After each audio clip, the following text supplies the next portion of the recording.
Yerusalem yang baru. Maka datanglah seorang dari ketujuh malaikat yang memegang ketujuh cawan yang penuh dengan ketujuh malapetaka terakhir itu. Lalu ia berkata kepadaku, katanya, marilah ke sini, aku akan menunjukkan kepadamu pengantin perempuan, mempelai anak domba. Lalu di dalam roh ia membawa aku ke atas sebuah gunung yang besar, lagi tinggi, dan ia menunjukkan kepadaku kota yang kudus itu, Yerusalem, turun dari surga dari Allah. Kota itu penuh dengan kemuliaan Allah, dan cahayanya sama seperti permata yang paling indah, bagaikan permata yaspis, jernih seperti kristal. Dan temboknya besar lagi tinggi, dan pintu gerbangnya 12 buah. Dan di atas pintu-pintu gerbang itu ada 12 malaikat, dan di atasnya tertulis nama ke-12 suku Israel.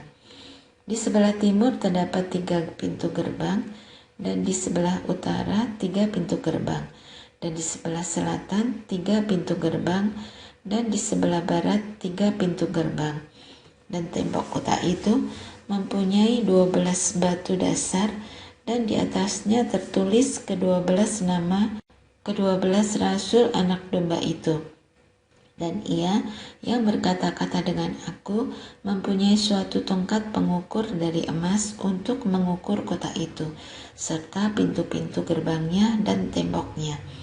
Kota itu bentuknya 4 persegi, panjangnya sama dengan lebarnya, dan ia mengukur kota itu dengan tongkat itu, 12.000 stadia, panjangnya dan lebarnya dan tingginya sama.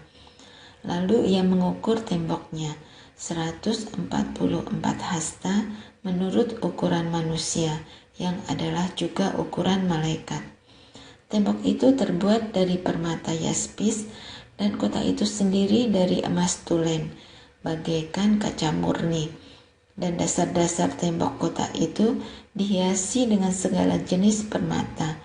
Dasar yang pertama batu yaspis, dasar yang kedua batu nilam, dasar yang ketiga batu mirah, dasar yang keempat batu samrud, dasar yang kelima batu unam, dasar yang keenam batu sardis, dasar yang ketujuh batu ratna cempaka, yang kedelapan batu beril, yang kesembilan batu krisolit, yang kesepuluh batu krisopras, yang ke-11 batu laswardi, dan yang ke-12 batu kecubung.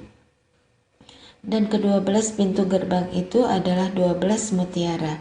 Setiap pintu gerbang terdiri dari 1 mutiara, dan jalan-jalan kota itu dari emas murni, bagaikan kaca bening. Dan aku tidak melihat bait suci di dalamnya, sebab Allah, Tuhan yang Maha Kuasa adalah bait sucinya, demikian juga anak domba itu.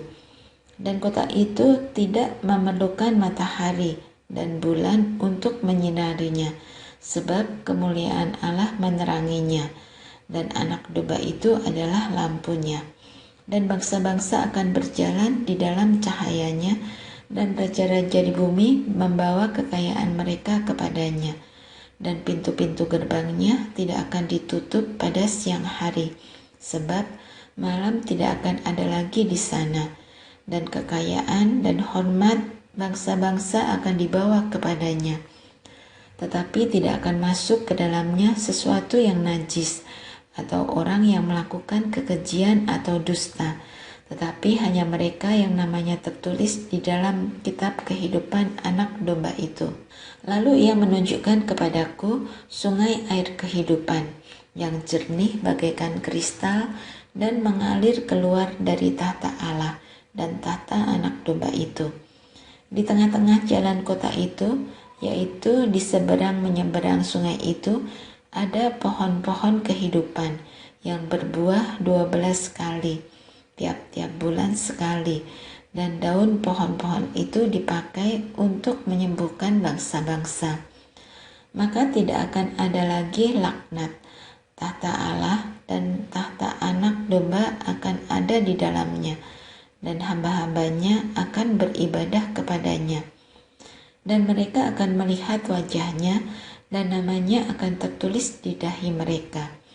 dan malam tidak akan ada lagi di sana, dan mereka tidak memerlukan cahaya lampu dan cahaya matahari, sebab Tuhan Allah akan menerangi mereka, dan mereka akan memerintah sebagai raja sampai selama-lamanya.